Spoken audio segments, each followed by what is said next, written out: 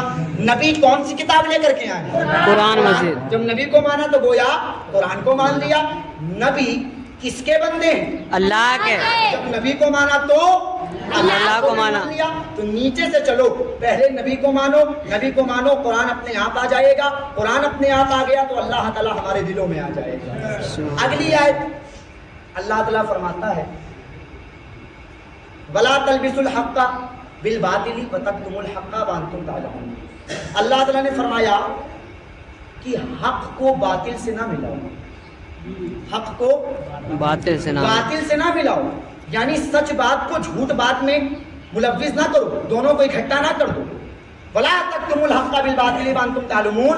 اور فرمایا کہ دیدہ حق نہ چھپاؤ. دیدہ حق نہ چھپاؤ. پہلے کہا کہ حق اور باطل کو نہ ملاؤ، اور دوسری مرتبہ کہا کہ حق نہ چھپاؤ. حق نہ چھپاؤ. نہ چھپاؤ. گویا یہ اللہ مفسرین کہتے ہیں یہ خطاب اللہ نے بنی اسرائیل کے علماء سے کیا. یہودیوں کے علماء کیا کرتے تھے میں آپ کو بتاؤں، اور آپ لوگ یہ بات جانتے ہیں. یہودیوں کے علماء کیا کرتے تھے کہ توریت میں جہاں جہاں حضور کی شان والی آیتیں تھیں، یہودی علماء ان آیتوں کو چھپاتے تھے. یہودی علماء ان آیتوں کو چھپاتے تھے اور اپنے لوگوں کو بتاتے نہیں تھے کہ محمد کے بارے میں توریت میں یہ کہا گیا ہے. کیوں؟ وہ ڈرتے تھے. ڈرتے کس لیے تھے؟ کہ یہودیوں کو ان کی قوم سے نذرانے ملتے تھے. یہودی علماء کو ان کی قوم سے نذرانے ملتے تھے، وظائف ملتے تھے. ان کے علماء نے سوچا کہ یار اگر ہم نے محمد کے بارے میں بتا دیا تو ہمارا نذرانہ بند ہو جائے گا. یہ تو ان کے پاس چلے جائیں گے، یہ تو ان کے پاس روانہ ہو جائیں گے تو ہمارا نذرانہ بند ہو جائے گا. لہٰذا اگر نذرانہ برقرار رکھنا چاہتے ہو تو آیتیں چھپاؤ. نذرانہ اگر برقرار رکھنا چاہتے ہو تو آیتوں کو چھپاؤ. آیتیں چھپی رہیں گی، نذرانہ بچا رہے گا.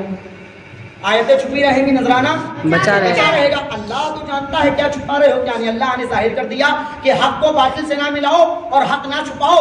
یعنی توریت میں جہاں جہاں میں نے اپنے نبی کی شان بیان کی ہے وہ اپنے لوگوں کو بتاؤ.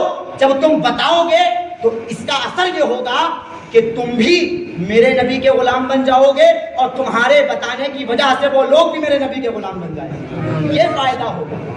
ایک گاؤں میں ایک جلسہ ہوا، چھوٹا سا جلسہ تھا.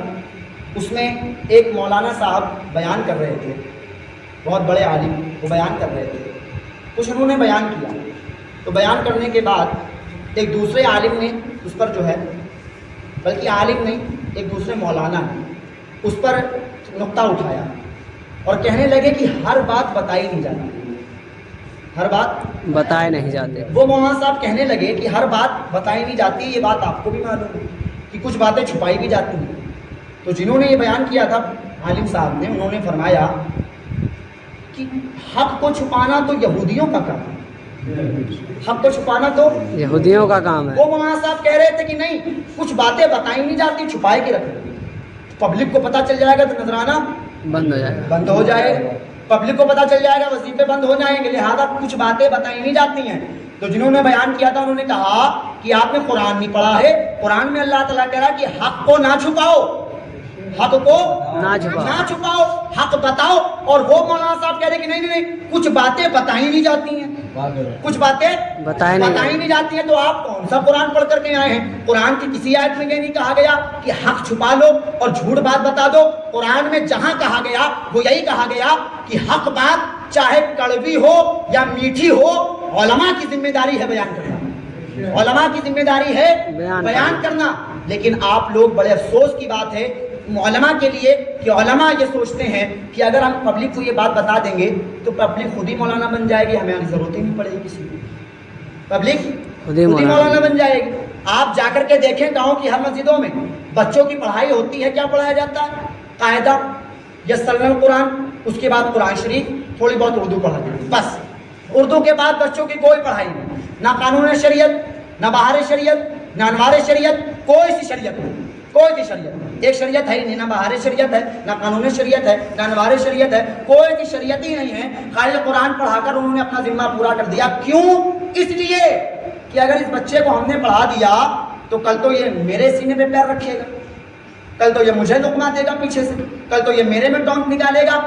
اگر آپ میں غلطی ہوگی تو بالکل لقمہ دیا جائے گا، اور غلطی نہیں ہوگی تو لقمہ نہیں دیا جائے گا، غلطی نہیں ہوگی تو لقمہ نہیں دیا جائے گا۔ لیکن آپ کی ذمہ داری کیا تھی کہ آپ بچے کو اس قابل بناتے کہ اگر بالاتفاق آپ کے گاؤں میں کوئی مر جاتا اور امام موجود نہ ہوتا تو اس امام کا پڑھایا ہوا بچہ اس مرے ہوئے جنازے کا، اس مری ہوئی میت کا جنازہ پڑھانے کے قابل بن سکتا۔ لیکن آپ نے بچے کو اس قابل ہی نہیں بنایا۔ بچے کو استنجے جانے سے پہلے کی دعا تک نہیں معلوم ہے کہ استنجا جانے سے پہلے ہمیں کہنا، ارے استنجا چھوڑو وہ تو بہت دور کی بات ہے، کھانے سے پہلے بھی نہیں پتا ہوتا ہے بچوں کو کیا کہنا ہے، کھانے سے پہلے نہیں معلوم ہے بچوں کو کیا کہنا ہے، کھانے کے بعد نہیں معلوم ہے بچوں کو کیا کہنا ہے۔ کیوں؟ بتا دیں گے تو کہیں گے ہم سے بڑا والا نہ بن جائے، کہیں گے میرے سینے پہ پیار نہ رکھے۔ دیکھیے عزت اور ذلت اللہ کے دست قدرت ہے، عزت اور ذلت اللہ جسے چاہے عزت دے اور جسے چاہے ذلیل کرے۔